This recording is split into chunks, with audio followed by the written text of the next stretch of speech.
Hello everybody. I chose to come on to the scene this way for the dramatic effect of the window that you see behind me. It's a new window, and it's of course not even a window really at all. What I did was go out on my terrace and take a photograph of the scene just outside the house. If there were a window, if it were pointing that way, then this is what you would be seeing. Minus, of course, the sunflowers, because this is no longer springtime or early summer. And what you'll have with this is a window with sunflowers all the year around. Anyway, I thought it would be a little prettier than just a white wall. And so I blew up that picture to 1 meter by about 1.5 meters or more, and then put a frame around it and made it look like a window. So imagine, and it's not much of an imagination, because in fact this is more or less what you would see if you were here and looking in the right direction and through an opening. But if you were standing, for example, out on my terrace, where I can't really record because of the sounds of traffic, which are very dim, airplanes, which are more so, wind on the microphone, which would be the biggest distraction. Anyway, I wanted to say that I've been wishing to do this video for a little while, and I couldn't, first of all, because for nearly 5 weeks now my throat has been just inflamed all the way down into my chest, and I could hardly do anything but croak at you. As you heard on the talk, Davy told me that there was a lot of static on that telephone recording, and she assured me it wasn't my voice, but I thought, well, my voice certainly contributed to the effect of static, because I could only sort of croak. And then there's been the most amazing rain. The biggest, heaviest cascade of rain in 50 years is what someone said. So anyway, here I am, doing something that I hope to do once a month to send to you. And today we've been talking about sort of seminal things, important things, and I want to talk further on that subject. I want to tie it into the subject of creativity, because I talked about our wanting to be creative, but in the line that Master has given us, and that if we can keep developing in that direction, then we will be really serving Master. And I remembered many years ago, I was very new at Mount Washington at the time, and Gene Haupt, who was an older man, 55, seemed ancient to me at the time, and he was the gardener, and at least he did some gardening, and he was sort of wishing that he could express his creativity in the garden, and I thought, well, that's a good idea. It seemed like anytime anybody wanted to get some word to Master, they would ask me to do it. I don't know why. Maybe they saw me as the kind of person who sticks his neck out. Anyway, I talked to Master about it, and I was really surprised by Master's answer. He said, talk to Virginia, she knows my wishes for the garden.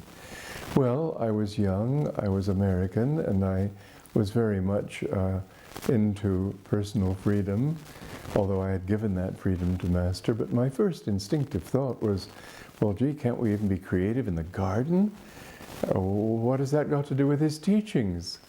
And then I thought, because my main purpose in being there was discipleship, and so I immediately thought, well, what does it matter? If this is important to him, then that makes it important to me. And so I didn't argue with him, I didn't grumble, and I didn't feel badly about it. But I do remember that first flash that came into my mind of, can't we be creative too? Can't we do it our way also? Does everything have to reflect him? And it's over the years that I've come to understand what he meant and how wise he was. My wisdom at that time lay in accepting his word because he had given it, accepting his advice because he had given it, not because I understood, I just assumed that the understanding would come. Well, just about that time, or maybe just a little bit later, there was a kind of committee that was started, and they were, I think Master appointed the committee to see what would happen. And they were beginning to sort of complain about all the things that weren't right, that needed to be fixed. And up to a certain point, I'm sure they were right. Master himself said later, I could start talking about the faults of this organization and never stop. But the thing is that there is basically good there, and why not emphasize that good? But anyway, it was then that I saw that these people were getting out of tune with Master, and that lack of attunement was far more important than the rightness or the wrongness of their ideas. And so I pulled back from their discussions, and it was just about then that Master began telling me, you have a great work to do. And I understood what he meant in saying that, at least to this extent, that he saw that I was one who would try to do his will and not do what was natural for a young creative male and natural for an awful lot of Americans, and unfortunately natural for a lot of disciples. But then they aren't real disciples, they're students. I've come to understand over the years, and this has been my practice now for just about the whole time that I've been Master's disciple, that if I want to know how to do something, if I want to know what is the right course of action, I always, if I'm not sure already, if I don't know already, I always ask myself, not just as what does Master want? To that question, there are all kinds of possible answers depending on your own desire. Sort of, what do you want, Master? But you really want this, don't you? That's not the right way. But I ask myself, what would Master do?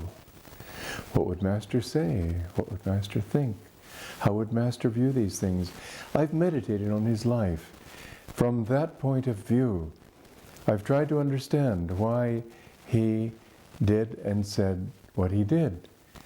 And even that little garden episode, I've come to understand that he was talking on a much deeper level. It wasn't at all, and I doubt very much that he even talked to the disciple to tell her where he wanted flowers. But he wanted us to do everything with the thought of attunement, so that we are doing it as devotees and not just as workers. Jean Haupt, who first raised that complaint, finally left Mount Washington and grumbled, I didn't come here to rake leaves. And Master, when he heard that, he said, I didn't ask him to rake leaves. He said he was like a merchant. I've given you so many kriyas, now you've got to give me so much realization. He said God doesn't care for that kind of attitude.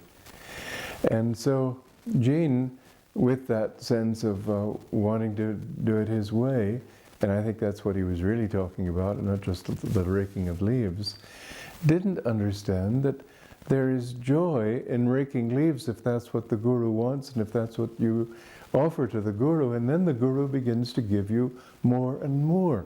It's not as if by trying to do the Guru's will, your creativity is squashed or suppressed.